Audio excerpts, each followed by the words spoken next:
Praise the lord. దేవుని శ్రేష్టమైన నామంలో మీ అందరికీ శుభాలు. అందరు బాగున్నారా? ప్రియ సహోదరి సహోదరుడా, ఈ ఉదయకాల సమయంలో దేవాతి దేవుడు చక్కటి మాటలతో మనల్ని ఆదరిస్తా ఉన్నారు. మీ జీవితంలో మీరు ఎవరికైతే మేలు చేశారో, ఎవరికైతే సహాయం చేశారో, ఎవరినైతే మీరు బలపరిచారో వాళ్ళే మీకు మేకై కూర్చున్నారా? వాళ్ళే మీకు హాని చేస్తా ఉన్నారా? వాళ్ళే మిమ్మల్ని అవమానపరుస్తా ఉన్నారా? అయితే ఈరోజు దేవుని వాక్యము మీతోనే మాట్లాడుతూ ఉందండి. హల్లెలూయా. ప్రియ సహోదరి సహోదరుడా, చాలాసార్లు మనం ఇతరులకు మేలు చేయాలనుకుంటాము, ఇతరులను లిఫ్టప్ చేద్దాం అనుకుంటాము. వాళ్ళకు డబ్బు సహాయమైనా ఏదైనా సహాయం చేసి మనం త్యాగం చేసైనా సరే వాళ్ళని పైకి తేవాలని మనం ఎంతగానో ప్రయత్నిస్తాము. కానీ మేలు పొందుకున్న వాళ్ళు తిరిగి మేలు చేయకుండా కీడు చేస్తూ ఉంటారండి కదా. ఎంతో మంది అలా మన చుట్టూ ఉంటారు. సో అట్టి వారిని చూసి నువ్వు ఎప్పుడు బాధపడకూడదు, నువ్వు భయపడకూడదు. చాలాసార్లు మనం అనుకుంటాం, నేను ఎంతో మేలు చేశానండి, వాళ్ళని ఎంతో లిఫ్టప్ చేశాను, ఎంతో వాళ్ళకు ధన సహాయం చేశాను, నేను త్యాగం చేసుకొని నా ఇంటిని చూసుకోకుండా వాళ్ళకి హెల్ప్ చేశాను, అయినా వాళ్ళు నాకు కీడు చేస్తూ ఉన్నారని బాధపడతా ఉన్నారు. సో అట్టి వారికి పరిశుద్ధాత్మ దేవుడు మనతో మాట్లాడుతూ ఉన్నాడు. ఏమన్నా తెలుసా? నువ్వు భయపడకు, బాధపడకు, అట్టి వారిని దేవునికి అప్పగించు. వాక్యం చెప్తా ఉంది, ఎవరైతే కీడు చేస్తారో, ఎవరైతే ఇతరులు పడిపోవాలని గుంతలు తవ్వుతారో, ఎవరు తవ్విన గుంతలో వాళ్ళు పడిపోతారట అండి.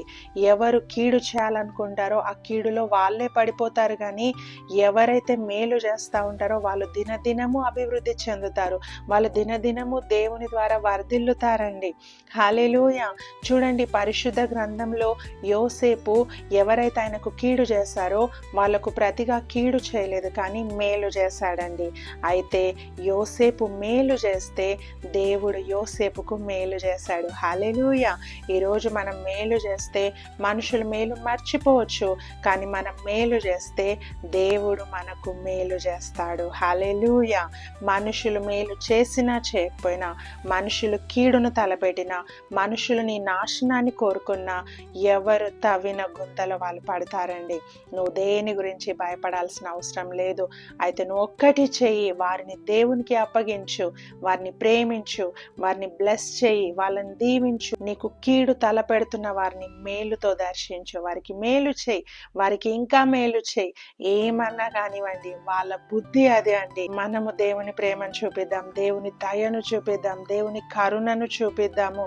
వాళ్ళ బుద్ధి కీడు చేసేదేమో, మన బుద్ధి మేలు చేసేదని దేవుని ప్రేమను ఇతరులకు చాటుదాం. వాక్యం చెప్తా ఉంది, రోమీలకు రాసిన పత్రిక 12:17, కీడుకు ప్రతి కీడెవనికి చేయవద్దు. వాక్యం స్పష్టంగా మాట్లాడుతూ ఉందండి. నీకు కీడు చేసిన వారికి నువ్వు కీడు చెయ్యకు. హల్లెలూయా. నువ్వు మేలు చేయి, దేవుడు నీకు మేలు చేస్తాడు. ఈ కొద్ది వాక్యము దేవుడు మన వినికిడిలో బహుగా దీవించి ఆశీర్వదించును గాక. ప్రార్థన చేసుకుందాం. మహాపరిశుద్ధుడా, మహోన్నతుడా, నీకు వందనాలు. ఈరోజు ప్రభా, మా ప్రియులు ఎంతో మంది మేలు చేసి కీడును అనుభవిస్తూ ఉన్నారు ప్రభా. ఇతరులను బలపరచాలని, ఇతరులను ప్రభా లిఫ్టప్ చేయాలని, వాళ్ళను దీవించాలని ప్రభా ఎన్నో త్యాగాలు చేసి ప్రభా ఈరోజు అవమానభరితులుగా ఉంటా ఉన్నారు. అట్టి వారిని జ్ఞాపకం చేసుకోండి ప్రభా. తండ్రి, నిజంగా నీ వాక్యం చెప్తా ఉంది, ఎవరు తవ్వుకున్న గుంతలో వాళ్ళు పడతారని ప్రభా. నిజంగా ఎవరైతే మాకు కీడు తలపెడుతున్నారో, ఎవరైతే మా నాశనాన్ని కోరుతున్నారో ప్రభా, వారందరినీ నీ హస్తాలకి అప్పచెప్తున్నాను ప్రభా. మీరే వారిని చూచుకోనండి ప్రభా. వారిలో మారు మనసును దయచేయండి, ప్రేమను దయచేయండి, దయను దయచేయండి ప్రభా. వారి హృదయాలను మార్చండి ప్రభా. ఇదిగో తండ్రి, వారి గురించి ఆలోచిస్తూ మా జీవితాలు మేము పాడు చేసుకోకుండా ప్రభా, మేము మేలు చేస్తూ వెళ్ళటకు సహాయం చేయండి. నీ వాక్యం చెప్తా ఉంది, మీరు అల్ల యొక్క మేలు చేస్తే తగిన కాలంలో పంటను కోస్తారని ప్రభా. సో గొప్ప పంటను మేము చూడబోతా ఉన్నాం కనుక ప్రభా, అలిసిపోకుండా మేము ఇతరులకు మేలు చేయటం మా అందరికీ సహాయం చేయమని వేడుకుంటా ఉన్నాను ప్రభా. వాక్యం విన ప్రతి బిడ్డను మీరు దర్శించండి, దీవించండి. ఈ రోజంతయు నీ మేలుతో తృప్తిపరచమని నజరేయుడైన యేసుక్రీస్తు నామమున ప్రార్థించి అడిగి వేడుకొని పొందుకొని ఉన్నాం తండ్రి. ఆమేన్. హల్లెలూయా. God bless you all.